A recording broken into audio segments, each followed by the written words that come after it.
On est 4 dans le dialogue politique. Comment est composé le dialogue politique? Au niveau du dialogue politique, il y a plus de 100 membres.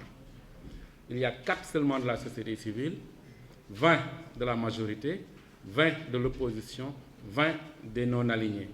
Ça fait déjà 60 membres d'acteurs politiques qui composent le dialogue. Il y a 20 de l'administration.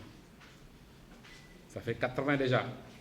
Nous ne sommes que 4 membres de la société civile au niveau du dialogue politique. Au niveau du dialogue politique, on a défini un code de conduite. C'est quoi? C'est que quand on s'accorde sur un consensus, c'est acté et on avance.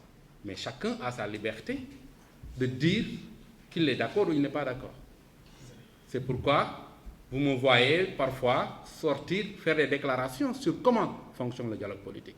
Vous voyez d'autres membres du dialogue politique sortir, même de l'opposition, de la majorité. Récemment, vous avez vu As Babacar faire une sortie sur le dialogue politique parce qu'il n'est pas d'accord de comment ça fonctionne. Qu'est-ce qui se passe?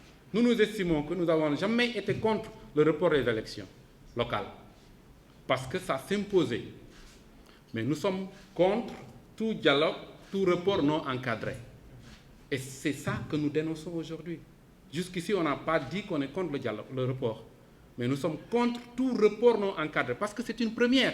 Les reports des élections locales, depuis 1984, vous savez, on a fait plus de 10 élections présidentielles.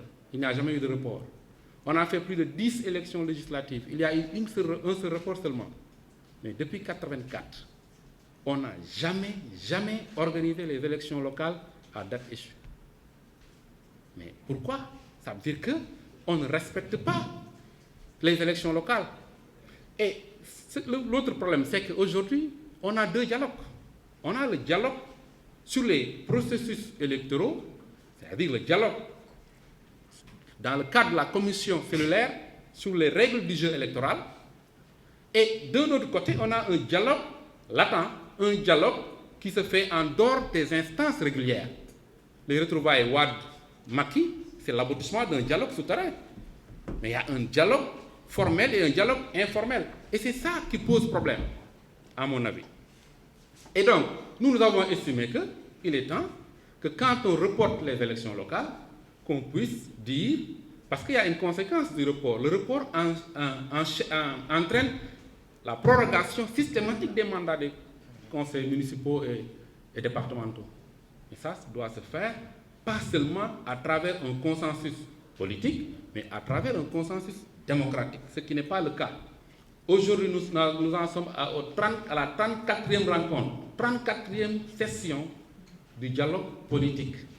Mais jamais un dialogue politique qu'on appelle concertation sur le processus électoral, jamais on a eu un dialogue qui a dépassé 3 mois.